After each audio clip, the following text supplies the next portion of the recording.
Hello, I'm Jonathan Watkins, the director of Ikon Gallery in Birmingham, and it's a huge pleasure and a privilege for me to be speaking with my predecessor, Elizabeth Ann Macgregor, affectionately known as Liz Ann. And in fact, Liz Ann, if you don't mind, I'm going to call you Liz Ann, I think, through the rest of this Absolutely. conversation.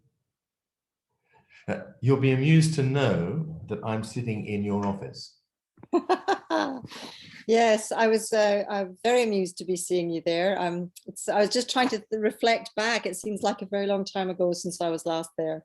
Well, in fact, to jog your memory, I've got a photograph of you.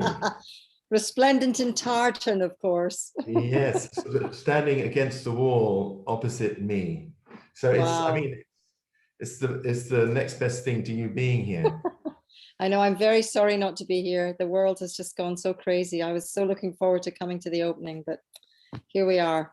Yeah, no, it's such a shame. I mean, as you know, we were rather hoping that you could be here to give a keynote lecture and give our audiences, the your reminiscences, your observations as you were sort of going down memory lane. Yes, well, there's a lot of that going on at the moment as I prepare to leave the MCA. So yes, there's been a lot of memory lane going on. Well, that's right. I mean, this is the thing. I was going to say that you have recently announced that you're leaving, and of course that's after over 20 years, which Yep, it'll is be 22 the in same amount of time September. that I've spent. I'm sorry? 22 in September. Right. No, well, you and I have had similarly long stints. And interestingly, of course, I mean, and coincidentally, I was coming from Australia back to the UK as We you were. swapped. Yeah, yeah. So made sure that the world sort of kept its balance. Yes, I always thought Um, it was quite amusing. I mean, the thing about the lockdown, I mean, it's had this effect on so many people that, a tendency to review, you know, where Mm. you've been, where you're coming from, where you are And what right next? now. Such a long way away from Birmingham.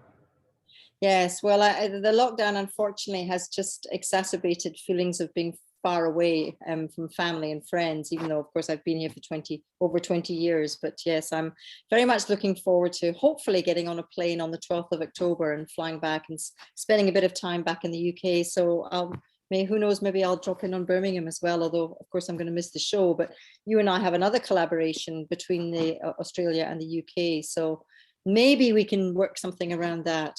That's right. I mean, we have this collaboration through the British Council, where work's being shown online by an artist from Birmingham and an artist from Sydney. Mm. I mean, that is a nice legacy of Absolutely. your stay there. And the other thing, I mean, the other sort of sad thing for us is that Ikon has a collaboration now with the Torrawara Museum, work by Judy Yes. Watson and Ioannis Scarce, and Yes. that's touring Australia, and it's an exhibition that, well, we haven't had an opportunity yet to see. I know. I know. And of course, Judy's work is also in the Tate in that exhibition that the Tate has just opened of Australian work, much of which was co-acquired with us in a very innovative partnership funded by the Qantas Foundation. And it's just fantastic to see all that work, even online. And I'm hoping I will get to see that because that's going to be up in Tate Modern for, I think, at least another year. So Yeah, fabulous to see Judy's work in there. it's had some great reviews, actually. Yes, I'm blown away actually. The Financial Times review a couple of weeks ago was really terrific, and just shows how far we've come in terms of really showing the extraordinary quality of the work that you and I know very well in this country. Yeah, yeah. There's a work by Gordon Bennett in that exhibition, which is very like, if not one of the works that was shown in an exhibition that you set up, Mhm. that I inherited when I arrived. Within months, there was a Gordon Bennett exhibition, a very Absolutely. important exhibition. His first major exhibition in Europe that we set up actually as a collaboration with Gavin Yanchis in Oslo. Yeah, And it traveled there, and yeah, it was a very important moment for Gordon to have that major show. And well, you got to show it. I got to organize it, so it was quite a nice one to hand to you. Yeah. Gordon was one of the first artists whose work I was most interested in when I went to Australia, actually. So it was very nice, and also was one of the first work that the Tate co-acquired with us, which sadly happened just after he tragically passed, which was very sad. He died very young. We have a small work by him in the exhibition. You'll be interested to know that it's in the very first room, Gallery 1, as we call it, and it sits aside a painting by Juan Davila, who, Oh, of course, is also wonderful. part of your collection that was acquired through the partnership with Tate. Yes, and Juan is an artist I've long admired. As you know, we first showed him in Birmingham in that amazing show that the late Guy Brett curated, Transcontinental, and then I think you and I worked together on a solo show with him at Chisenhale, and then I did a major show here in Australia. So I have a wonderful relationship with Juan. I think he's one of Australia and Chile, Chile's most important artists, incredible artist. So yes, I'm very pleased to see that he's been included. No, it's quite neat actually. There's sort of a alpha omega quality to that wall in Gallery 1. I mean, there's work from that in America and work from Australia, and they're almost like bookends for your artistic program at Ikon. It's very interesting, isn't it? And I never expected, having traveled to Australia for the first time, I think in '95, I never expected that 4 years later I would be moving out of Birmingham. In fact, as you know, I'd only just opened the new building, which of course had taken a huge chunk out of my life. Yeah. And I was famously heard to say never again. And of course, found myself in Sydney doing a building renovation after I'd been here for about 7 years. So never say never again. Yes, there was an interview with you that I read recently where you said, I'm not looking for another big job. I've had one. No, actually, I've had two. Exactly. Of course, and that is true. Yeah, so it was the MCA and Ikon. I mean, we witnessed you. This was your first institutional directorial position, and I jumped ship from the Arts Council. It was quite a move. Yeah, and you said you had to sort of jump in with not so much experience.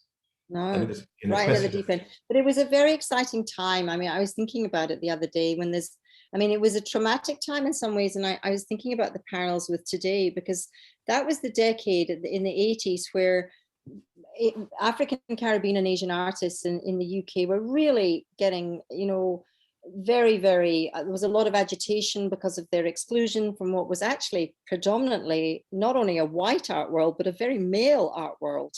And I remember going to conferences as working in the Arts Council and having, lots of angry debate. I remember a friend of mine in the Arts Council once saying, I knew I'd have to take responsibility for the world of dance, which is the world I'm working in, and I'd probably have to take responsibility for the Arts Council. I didn't expect to have to take responsibility for the sins of the British Empire. And that kind of summed up how it was. And I find it extraordinary that 20, 30 years later, it's happening again. And it's sad, really, that there hasn't been more progress. I mean, there has been a lot of progress, let's face it, there's a much greater diversity in all of our programs now, and we're much more aware of it. But certainly the fact that in 1989, when I took over the Ikon, Guy Brett had been trying to get every single major institution in London to take on Transcontinental, which he felt was such an important show to bring Latin American artists who he'd been championing for years to Europe, and could get no interest. I mean, it's almost inconceivable for us to think that now, but literally there was no interest. And as you know, my predecessor at Ikon was very keen to encourage Guy. And then when I got there, we embraced it with open arms, because I just thought it was such an important moment. And 1989, of course, was also the year of Magicien de la Terre, with all the controversy that stirred up. But at least curators were realizing that the art world, not all art was made in Europe and North America. I'm sure for many people watching this will be like, really? But that's really how it was it not? Yeah, so it's funny, is it, to sort of think back on on a time when, you know, issues and ideas that feel so so conversant with them now. There was a lot of talk in the 1990s and the 1980s as well about inverting the relationship between the center and the periphery. We talk about it to some extent in the catalogue. And I remember being in Australia in the 1980s and the kind of giddy postmodernism that that imagined that things could be the other way around. I mean, it seemed. I mean, that was a kind of postmodern axiom that was assumed, and you read it in a lot of the literature in the catalogue essays that Ikon published at the time. I mean, to what extent did you sort of feel that, and did being in Birmingham rather than London also make you identify perhaps a bit more with peripheral culture? Oh, I mean, absolutely. I mean, the distance between Birmingham and London might as well have been, Hong Kong. I used to laugh because I used to go down to openings in London quite regularly. I mean, you would remember I was probably down once a week, if not, maybe every 2 weeks. And I would gaily get the last train back, and kind of didn't work the other way. So I think being in Birmingham, you did feel you were kind of on the margins a bit. Well, certainly. I mean, the center of the art world in Britain is still London, has always been. And so you felt you were a bit of an outlier. And of course, coming from Scotland, which is even further away, growing up on an island in the very far north of Scotland, I've always had this feeling of being out on the edge. And I think that really my interest in those artists, particularly starting with South America, just came out of meeting people. It's always the same. You network, you meet people. And I became so interested in those artists that Guy Brett was interested in, and many of whom I've gone on, kept contact with, brought here, continue to see. And I think that it was just so exciting to think that you could actually challenge the mainstream. It was hard, but you could, and you could do it in Birmingham. You're right. There was the sense also of freedom and not having the critic's eyes on you all the time. You could actually, I wasn't worrying what, the critic of The Guardian was going to say about something, because the chances were he wouldn't come and see it. So it wasn't such a big issue. Well, that brings me to, I mean, something that we've touched on, since I've known you, we've talked a lot about critical reaction to exhibitions, and particularly tabloid reaction. You'll be pleased to know that we've got a very big work by Victor Grippo in the galleries now. We've got Morales, we've got Eugenia Ditborn, we've got Davila, we've got a lot of Latin, Lucia Noguera, beautiful drawings, and an installation by her. And of course, it was Grippo that did get a lot of press. Yes, I'll never forget that one. It was a classic Daily Mail special, that one. The equivalent of Tate bricks were the Ikon's potatoes. I mean, I think, to be fair, the media was awful, and it was tied up with the lottery. I mean, to be absolutely frank, had it not been for the lottery, it wouldn't have happened. It was what happened with the lottery was that it was seen as rich people getting the money that poor people had put into the lottery. And so, unfortunately, not long before the Grippo outburst, there had been a photo call with the Royal Opera House getting squillions of pounds from the lottery. And instead of talking about, diversity or bringing different people in, or, how they have cheap tickets and blah, blah, blah, they had all the boards standing on the steps of the Opera House swilling champagne. It was such a bad look. And then the whole thing just took off. And so the tabloids were looking for waste of money stories. And we fell right into it, an artist who makes installations with potatoes. There was, of course, the tabloid reaction, which then sort of touched on politics, as we've discussed, international politics, but there's also the local political situation and the reaction of local councillors who tried to capitalize on the bad tabloid press, and would pick up similar causes. Why give all this money to the arts when there are poor communities benefiting, etc. And in fact, you can see in the archive here how you were constantly being criticized, particularly by conservative councillors. Yes, we were a political football, because the Labour Party was trying to, the Labour Party was doing an amazing job to try and put Birmingham on the map, supporting Simon Rattle, building the convention centre was built to keep Simon Rattle at the CBSO. Let's face it, it was a very fancy way of supporting an orchestra, which was wonderful. And of course, that was being attacked by the Conservatives. We had to be very careful to try and not get too caught up in it. But it was inevitable it would happen. As it does everywhere. It's not so bad now, I think, but it was certainly we were certainly a political football for quite some time.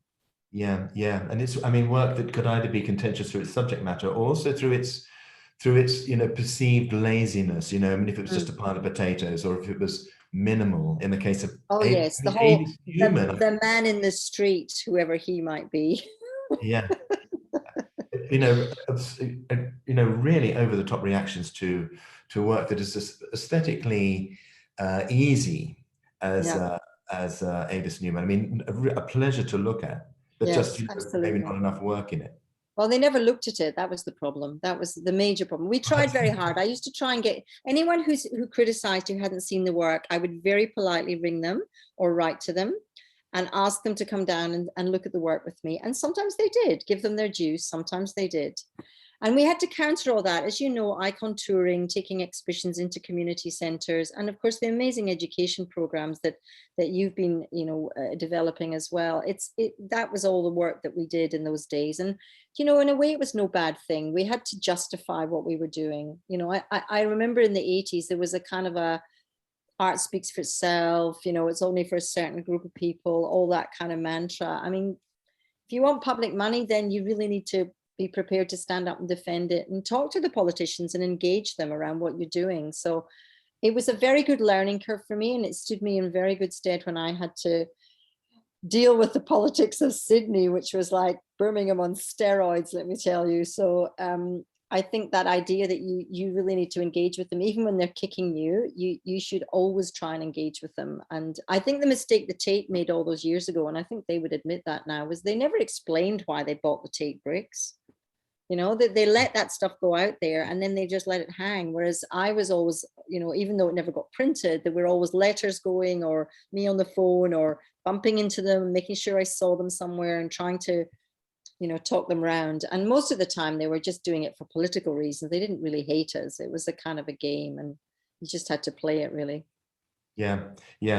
No, I often meet journalists, or it used to be the case. It's a lot less now, of course, because of tabloid press. newspapers just aren't read in the same way. But, you'd meet somebody at a reception and they say, oh, I love the show. And you say, well, you wrote this. And they say, well, that's the game we play. It was quite cynical. Yeah, absolutely. I was going to ask you about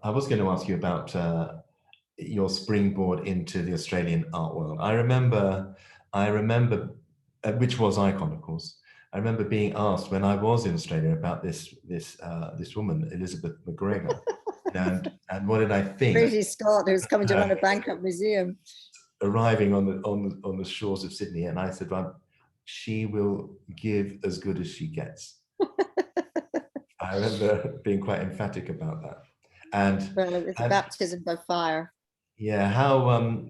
I want to ask you what it was that you took from Ikon to Australia, and then I want you to kind of reflect back, on what were your highlights, and this process of reviewing that we were referring to. What is it that you particularly remember about your time here? What was the first bit? You said I should. What you took from Ikon to. What I took from Ikon. Well, I do think the political, being thrown in with the politics of it, was incredibly. It stood me in very good stead. Australia is, as you would very well know, remarkably similar and then extraordinarily dissimilar from the UK, but the politics are the same everywhere. That stood me in very good stead. But also my relationship with artists, to be able to, that was the thing I just loved, to be able to bring the work of artists to a broad audience, making that connection.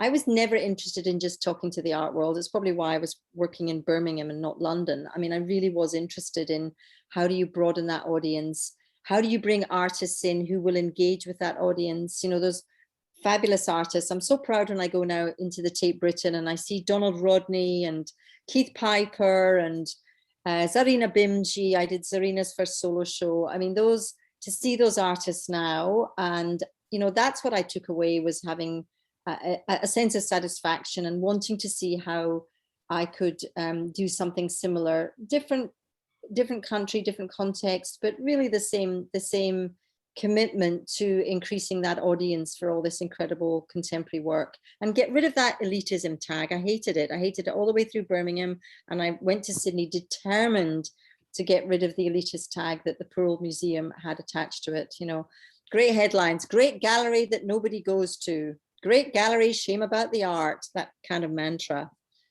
So that was my big learning curve to take with me. And in terms of highlights, well, there were so many. You know, I can't not be proud of the building, I must say. You know, I fought for that building. There are many stories about how, you know, we nearly didn't get the lottery funding because there was a group of architects who were assessing the applications for architecture and they threw it out. And we had to do a lot of lobbying behind the scenes to get it back in again, because their perception of what a contemporary art museum should be was totally different from ours and totally divorced from the reality of Birmingham. They thought we should have gone for a greenfield site, had a big international competition, had a big name architect, etc., etc. And what we had done, of course, and I thought it was really important, A, was to be in the heart of the city, B, to bring back into public use an amazing building that people loved. People had great memories of that building. It was a school. And as you know, going through the archive, we did all these outreach projects. We got people's memories. So that would overcome it would overcome the tabloid view of contemporary art. It would be a building where people would want to come to, never mind what was inside it. So it was a kind of a subterfuge, if you like, to make the people of Birmingham, who wouldn't normally think of themselves as contemporary art lovers, go, oh, let's go and visit the old Ousel Street School. Have you seen what it's become now? It's a Trojan horse. So that was the exciting bit. That was really exciting to do that. Yeah, people went to see it. They didn't realize, you know, what was radical and dangerous inside. Exactly. And we did these great projects. I remember the night of the opening. I'll never forget this, looking out of my office. And there were all the participants who'd worked with Yinka Shonabar, the wonderful women of the neighboring area, the African Caribbean women that he'd been working with on a project for 6 months before the opening, lining up outside in their finery for their first visit to a contemporary art gallery. It was fabulous. We were like inside going, wow, it's working. You know, it was really great. So the building allowed us to really break free of just being a small gallery doing great things in John Bright Street, which we were doing great things, and Antonia had done great things, and before that as well. But to be able to bring us mainstream, if you like, but still, as you say, not give up on showing difficult work, not choose things that are going to please people, but actually put them in a building with a cafe. I used to joke, at least you can have a decent cup of coffee if you don't like the art, and give the people of Birmingham a sense of what contemporary art could be. And that was really the vision. Yeah, and it's carried on. I mean, you know, I think the choice of this building was really inspired, and it continues to be, was and continues to be much loved social space. Yes, exactly. As much as anything else. You know, and its proximity to the canal, which is so much part of the history, and you know, that wonderful Meralda project we did, which also got a lot of flack, but you know, the way in which you've been working with the canal, I've been watching those lovely projects you've been doing on the canal. It's so much part of the city. And I think, you know, we've been talking about the international thing here, but we are really trying to connect the international with the local wherever we are. And the Ousel Street really gave the Ikon, I think, a very strong identity. And yeah, even though it was the most utterly horrendous building project ever. And I learned a lot, and I knew what not to do, and I finally embarked on a similar one for the MCA, but I wouldn't have wished it on anyone. It was a very difficult process. No, we've got in the catalogue, we've got a lot of documentation of the building as it was, the process, and then, of course, an image of the building as it was completed. Mm. And you'll be pleased to know that Tanya Kovacs, one of the artists who we subsequently showed, and who was on the design team, you know, the plinth of slate on which the building stands, we now have a plaque, which, Oh, excellent. which It was such an inspirational piece of public art, that Yeah. it was so clever, because you never saw it as art. And it was just brilliant. She's a brilliant artist. In fact, funnily enough, I've just moved house and I just packed up my farewell gift from the Ikon, which is a work by Tanya called Bluebird. And it's the White Cliffs of Dover. And it's a beautiful sculpture of the White Cliffs of Dover. It goes round a corner into a corner in a room. And I had it in my previous house that we've just sold. So it's gone back into storage, but I will be getting it out as soon as I get a new house. Well, we have a work like that in the show as well, and we have a label. I'm so sorry. I'm going to have to get you to walk around with a camera and let me see all this, because you're making me quite actually on our website. There's a extraordinary Matterport documentation. You can sort of move around in 3 dimensions. You can go upstairs, fantastic. downstairs. I'll have a look. It's Technology really is amazing. Probably bring tears to your eyes. Yeah. We had Angela Kingston here the other day, who of course was one of your curators. Yes. And you know, and Debbie Kermode, who is still in Birmingham, Yes. working at the Midlands Art Centre. I mean, it's an exhibition that's definitely transporting. I just wish that you could be here in real space. I know. You know, and It's we very could watch sad. you. I know. I'm devastated. I really am. It's just been, June was meant to be my first foray back to the UK, and then I was going to come back and, you know, make my announcement, but everything got turned upside down. So I made my announcement earlier, and I'm not going to get there now until October. So I'm probably going to miss it by about a month. Yeah, yeah. Well, when you do come back, come and see us. I will. And, you know, you can at least have a nice cup of coffee. I can imagine the cafe's very different. These are the things that change.